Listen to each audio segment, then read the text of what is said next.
I've actually got quite a few things for fish vlog today. I need to get this 10-gallon cleaned out. It's not as bad as it looks. It's just calcium buildup so that I can get it on the second shelf. I'm probably going to use it as like a quarantine hospital tank. But that's my old 10 that we upgraded from. So I'm going to get this all cleaned out and on the shelf. And I'll see you after that. Alright, day 3 for my fish tank. We actually have a lot more updates than I thought we would. We now have a second tank stand for the quarantine tank, which I did not plan on. The original plan was to put the 10-gallon down on that shelf. I took a picture of it. It did not fit the way I wanted to. So, the only real solution, other than maybe, I guess, get a smaller tank to fit down there, was to get a tank stand. So, we did that. Got her good and cleaned out down there. I haven't got it set up yet. I'm going to do that a little bit later today. We got the filter for it and a heater in case we need it. And since I cleaned that out, I've had this rock hide for I don't even know how long. And I'm going for a more natural tank, but the fish love this thing. All of my fish have loved it. So we're going to go ahead and put it in here for Mr. Beta Fish, who he need a name still. We're working on that. Switch hands here. I'm going to put my new tattoo in the tank. Yeah. I got a present for you. And I washed it and scrubbed it real good, so shouldn't be an issue. We'll just set him right down in there. Yes, we got a new little hide for him. I think that's good for now. I can always scooch it or remove it if I feel like it.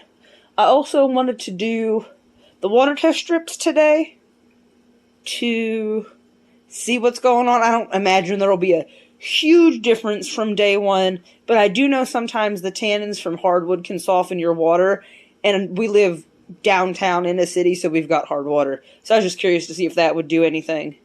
So we're going to go ahead and do that today. Let me get my little, there's still a little 5-in-1 strips. We ain't got nothing fancy here. And I got my little recording notebook and my fish pen. It's got like a little koi charm in it. So I figured we'd use it for the fish tank. Arm's all wet. There we go. So this is day 3. And it is July 28th, 2025. And then yesterday I didn't do anything, so I just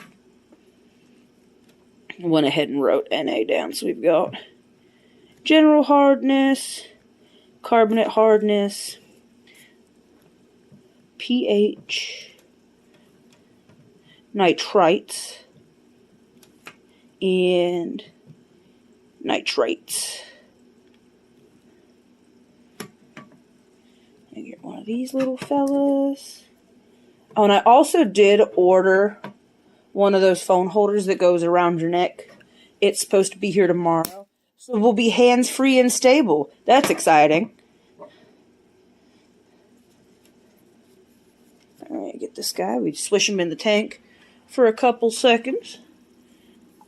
Just like that. Pull him out. We do have to wait a little bit for these 3 on the side here, but that's okay. No, I'd say we're looking about the same as we was, which is what I figured, so that's fine. You know, so we have really hard water downtown, 180, and then that one's, I've been putting 80. It's a little bit lighter than the 120, but not a lot. So, you know, just a good guesstimate.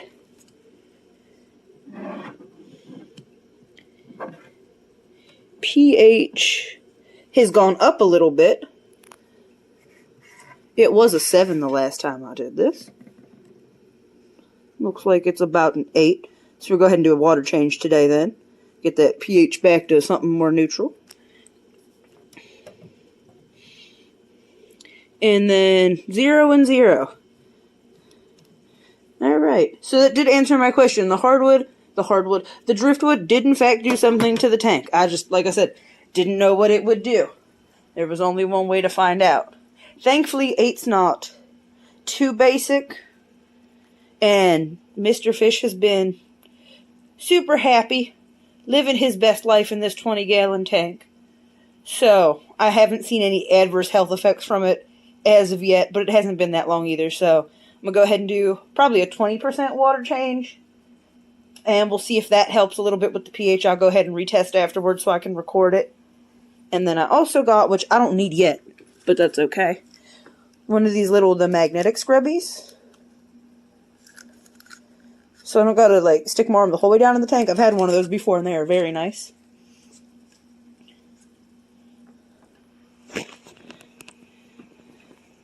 But that's all the big things from today. Just more going on than I thought there would be.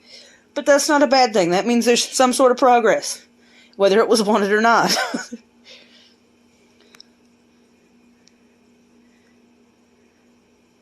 But that is it. I will see you all tomorrow with a more stable video, thankfully, for Fish Vlog.